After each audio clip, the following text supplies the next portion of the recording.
Well, you would have heard some bleeps in that story, and the reason is because the Deputy Chair of the Rajya Sabha decided to expunge some of the words that were spoken, including one by the Prime Minister and some by Leader of the Opposition, Arun Jaitley. Well, was the Prime Minister's anger justified, or is the BJP's criticism of his speech today in Parliament and what he said, is that correct? Joining us first tonight, we have Dr. Sanjay Baru, who was the former media advisor to Dr. Manmohan Singh.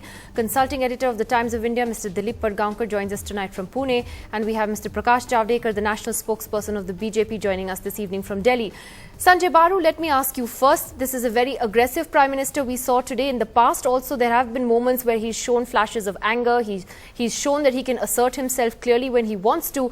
But what was so different about today for you? Well, first of all, I think it's unfair to call him aggressive and angry. I mean, your viewers have just seen a clip of whatever he said. It's all on television. He was combative, but combative doesn't mean that he was either angry or aggressive. I think the fact is that the Prime Minister, in some senses, has always come into his own speaking in Rajya Sabha, which has been his home for the last 23 years. In the Lok Sabha, he made a formal statement, but in the Rajya Sabha, where he was a little more comfortable, he spoke his mind. And I think the fact that he spoke his mind is something that a lot of people have been impressed by. So he spoke his mind, he was combative. Let me take this to Mr. Prakash Javadekar. Mr. Javadekar, why do you say that the Prime Minister, though, lost his grace? See, what was today, the House was discussing.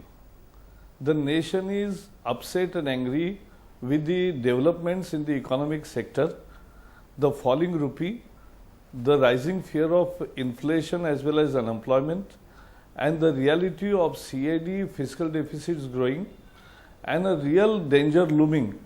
In such a situation, country is one, and if government has some roadmap to go ahead.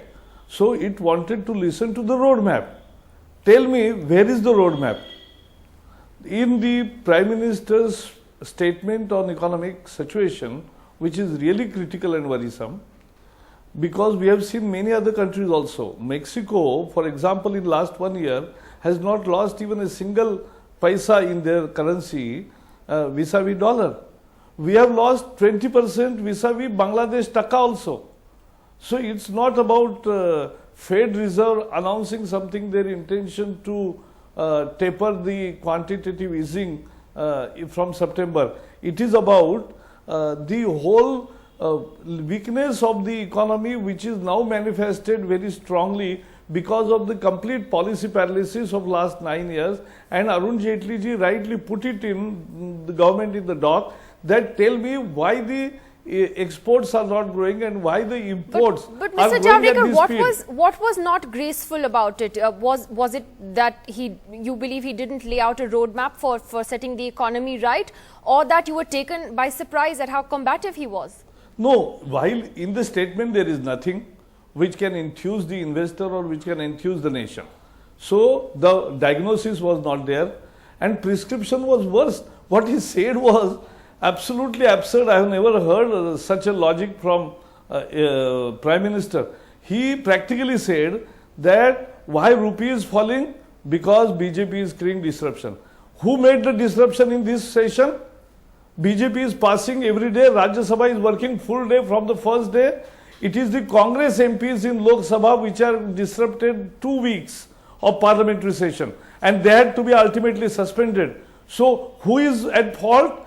Manmohan Singh is at fault, and he is blaming BJP. This is never done. Okay. In face of actual things happening on the ground. And more than that, are you suggesting that inflation is growing because BJP is disrupting? As if CAD is growing, as if fiscal deficit is growing, yes, because somebody, what is this?